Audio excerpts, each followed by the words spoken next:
la Coupe du Monde et la FIFA, ça c'est pratiquement un monopole. Et je ne veux pas dire que tous les autres peuvent copier notre stratégie de la même manière. Mais bon, alors c'est pour ça que je vais parler un petit peu de la FIFA marketing. C'est quoi notre structure pour la Coupe du Monde, hein, structure sponsoring, et c'est quoi les résultats? Quand on parle de la FIFA est connue dans certains pays du monde comme une machinerie de marketing, et tout est marketing, on veut maximiser les profits. Et on a 350 personnes qui travaillent à la FIFA. Combien de ces personnes est-ce qui sont impliquées à la vente? Qu'est-ce que vous croyez? De ces 350, la vente des droits de marketing. Je vous dis, c'est une personne. Et maintenant, cette une personne a un assistant, donc c'est deux. Mais ça fait 3 ans qu'il n'y avait qu'une seule personne qui a fait la vente de droits de marketing. La vente des droits de télé, une personne. La FIFA a été fondée il y a longtemps pour 3 raisons principales: pour développer le jeu, pour organiser les événements sportifs internationaux et pour s'occuper des lois du jeu. Et ces 3 objectifs, il faut toujours y penser, parce que tout l'argent que nous on gagne, il faut le dépenser pour ces 3 objectifs. On a 11 Coupes du Monde, femmes juniors, moins 17, moins 20, sur le sable, donc beach, à l'intérieur, futsal, et on a même la compétition interactive, c'est pour ceux qui jouent avec Sony PlayStation. Et maintenant, j'ai mis des couleurs. La Coupe du Monde d'hommes, c'est en vert, ça apporte de l'argent. Tout le reste est en rouge, ça nous coûte de l'argent, donc c'est pas profitable. Donc si on parle du marketing, la FIFA fait tout au terme de marketing. Regardez, tous les événements ne produisent pas de revenus positifs. Maintenant, le marketing, il y a 4 dates importantes. Donc, la FIFA a été fondée en 1904 comme organisation non profitable. En 2001, il y avait la faillite de ISL.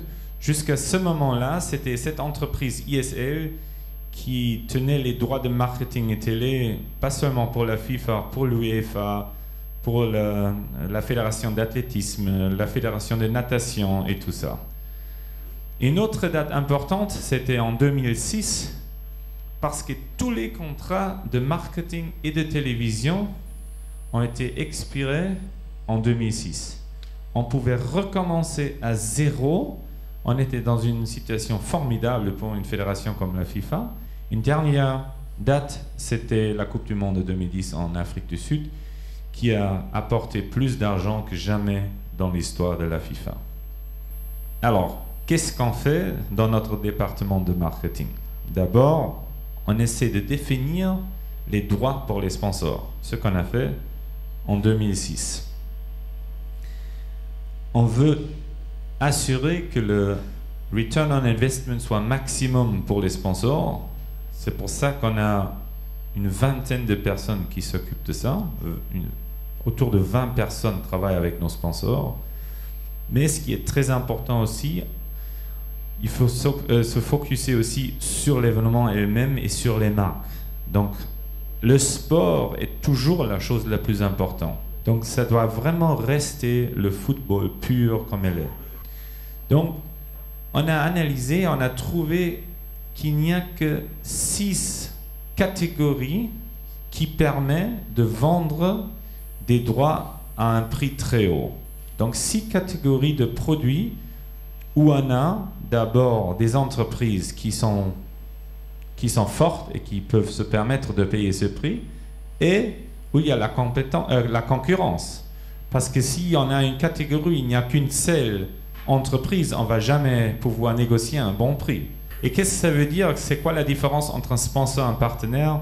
Bon, nous, on a défini comme ça qu'un partenaire, il travaille vraiment avec la FIFA, il travaille avec nous sur le développement du jeu, il a l'influence sur des idées du développement, et là, on développe des programmes avec nos sponsors pour rendre le développement plus efficace. Donc, ça c'est un exemple de partenaire, et en plus, les partenaires ont le droit de s'associer avec tout ce que la FIFA fait. Qu'est-ce qui est important pour nos marques? C'est le pays hôte. Ça, c'est la chose la plus importante. Parce que si on n'a pas de soutien dans le pays hôte, on ne va jamais arriver à organiser un grand événement. Le ministre a donné l'exemple d'un match d'un club de France qui joue à Marrakech sans marketing, sans publicité. Et c'est vrai, ça n'intéresse pas beaucoup de monde s'il n'y a pas de publicité. Mais si on fait un grand spectacle autour, tout d'un coup, le même match devient intéressant parce que c'est un phénomène social. Tout le monde en parle, tout le monde veut y aller. C'est la même chose avec la Coupe du Monde.